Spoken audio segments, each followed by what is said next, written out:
Menjelang pos 5, kita akan menemukan sebuah sumur yang diberi nama Sumur Jolotundo.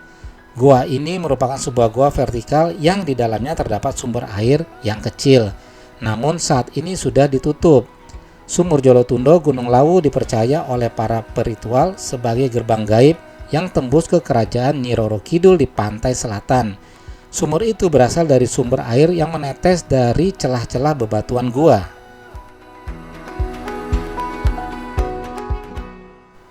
Tidak jauh dari sumur, kami pun tiba di pos 5 Jolotundo. Tidak ada shelter, namun terdapat area camp untuk pendaki. Dulunya ada warung, namun kebakaran kemarin menghabiskan warung ini. Pos 5 termasuk lokasi camp yang biasa dipilih pendaki untuk menginap, karena view-nya bagus.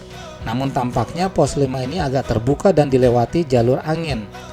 Menurut para ranger, yang cocok dan bagus untuk camp adalah di Sendang Derajat dan di Hargo Dalem. Selain view bagus, sunrise cantik, juga terdapat warung jika darurat logistik.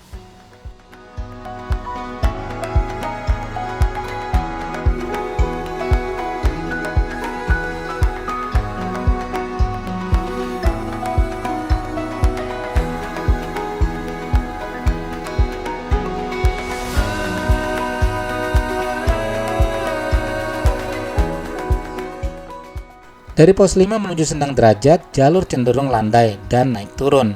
Rasanya seperti jalan di sebuah taman dengan kiri kanan tanaman indah.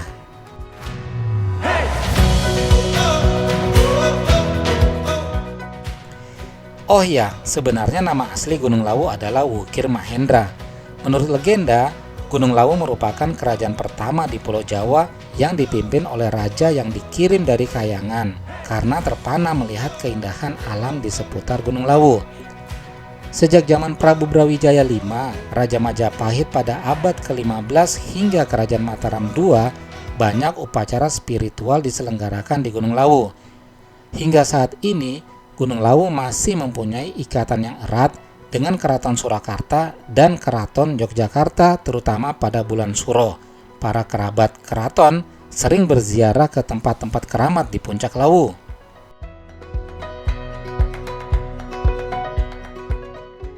Nah, biasanya di hari tertentu seperti penanggalan Jawa 1 Suro atau Tahun Baru Islam, tercatat ratusan pendaki ke Lawu. Bisa sampai 700 hingga 1.500 pendaki dari Cemoro Sewu.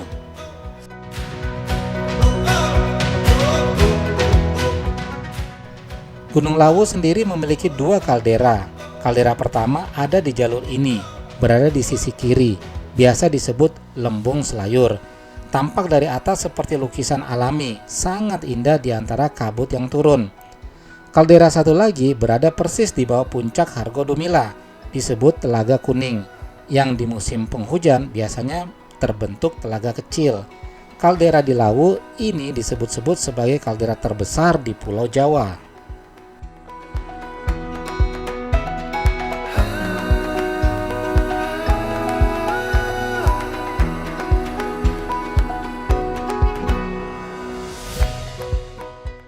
Lima 15 menit berjalan kami tiba di Sendang Derajat.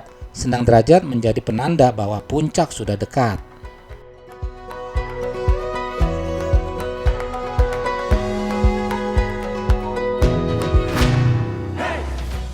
Di Sendang Derajat terdapat area camp untuk menginap, shelter dan warung makan. Terdapat juga musola dan sumber mata air yang konon katanya mata air ini dahulu digunakan sebagai pemandian Prabu Brawijaya V. Air ini dipercaya memiliki khasiat menyembuhkan berbagai macam penyakit. Bahkan konon katanya, dengan mandi di sendang ini bisa meningkatkan derajat atau pangkat seseorang.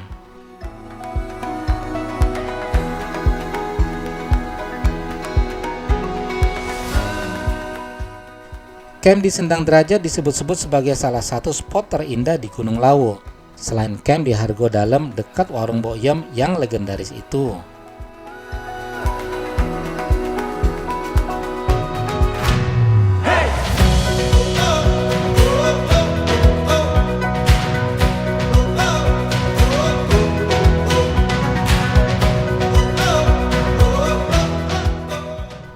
Terus ke depan tidak jauh dari Sendang Derajat terdapat persimpangan jalan.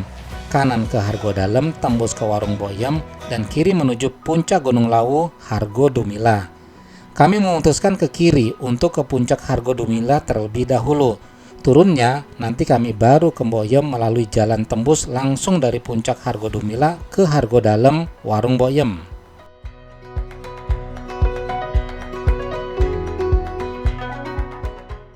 Jadi kalau mau ke Hargo Dalem Warung Boyem dulu juga bisa, baru kemudian mendaki langsung ke puncak tanpa harus ke persimpangan lagi.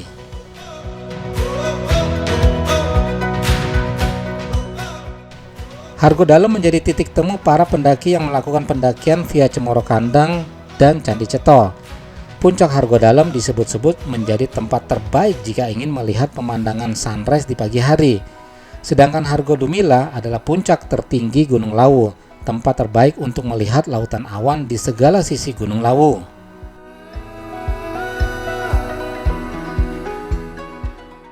Oh ya, Lawu ini memiliki 3 puncak, yaitu Hargo Dalem, Hargo Dumiling, dan Hargo Dumila. Puncak Hargo Dalem yang ditandai Warung Boyem. Puncak Hargo Dumiling lokasinya beda bukit lagi dan jarang didatangi pendaki. Dan puncak tertinggi Hargo Dumila.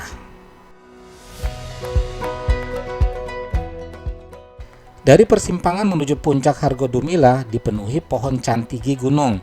Ada banyak jalur menuju puncak. Dari kejauhan, saya masih bisa melihat pendaki-pendaki yang naik maupun turun. Namun ketika berada di antara cantigi, maka sudut pandang terbatas. Saya kesulitan untuk melihat pendaki-pendaki lain. Hal ini saya rasakan baik ketika naik ke puncak maupun arah turun. Akan lebih riskan dan beresiko jika turun kabut tebal berada di area ini. Jadi pertimbangan untuk teman-teman, jika di area ini turun kabut tebal, sebaiknya tunda untuk menuju puncak. Tunggu benar-benar aman baru lanjutkan pendakian.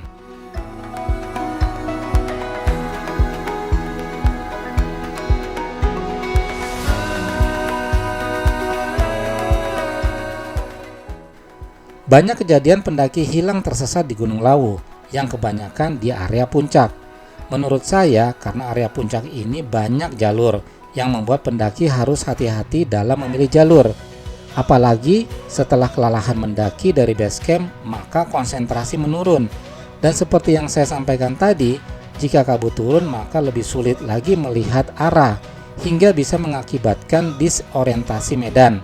Dan di balik indahnya Lawu terdapat jurang dan tebing-tebing yang menganga berbahaya.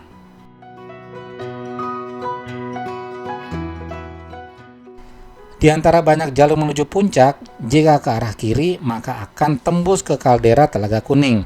Sedangkan yang mengarah agak ke kanan atas itu menuju puncak. Saya dan teman-teman ke arah puncak dan beberapa kali berpapasan dengan pendaki yang mengarah turun.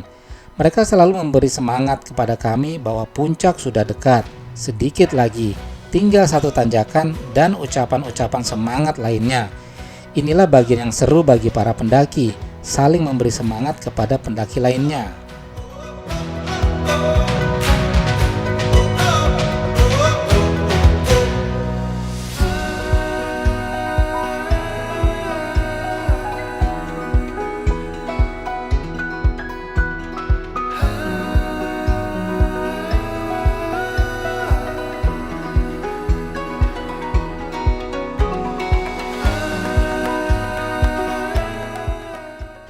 Tiga 30 menit mendaki, akhirnya kami sampai di puncak Lawu Hargo Dumila.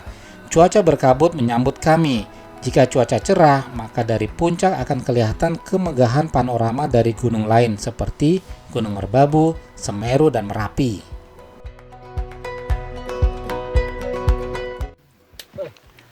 Alhamdulillah, sampai puncak. Takbir! Allahu Akbar! Mel, Sip, sampai juga nih. sampai juga. Bisa pelukan seperti biasa. Zoom in, zoom out. Zoom in, zoom out. Sampai juga Resa. Perjuangan semua nih. Woi, Sa, tas lu, Sa. Masya Allah.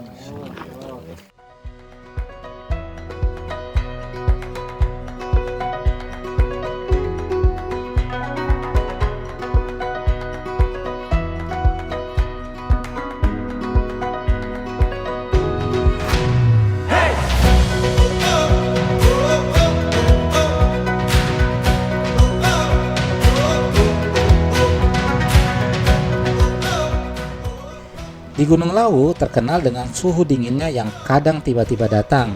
Ketika sedang asik foto-foto di Tugu Puncak, tiba-tiba kabut tebal dan turun hujan, dan udara mendadak terasa sangat dingin.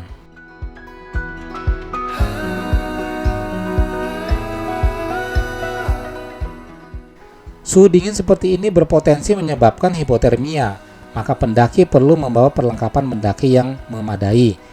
Jangan lupa juga membawa obat-obatan yang dibutuhkan untuk mengantisipasi rasa sakit akibat kelelahan maupun dampak suhu dingin.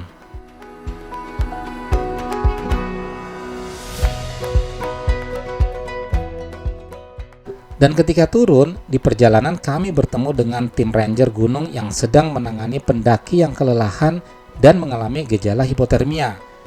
Masuk angin dan terlambat penanganannya hingga akhirnya menjadi hipotermia. Selain itu, ada juga tim ranger gunung yang menolong pendaki lain yang kelelahan dan menggendongnya turun ke base camp.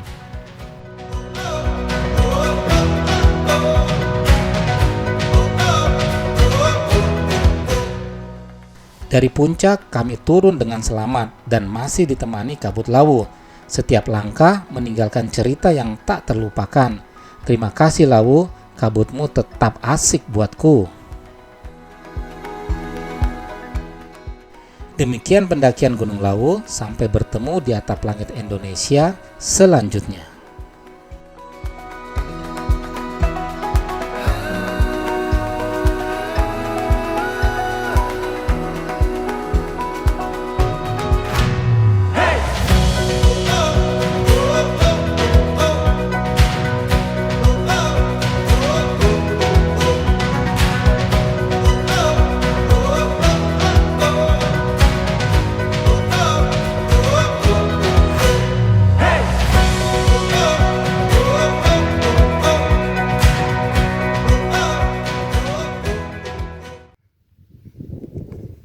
Piye Mbah, sehat Mbah?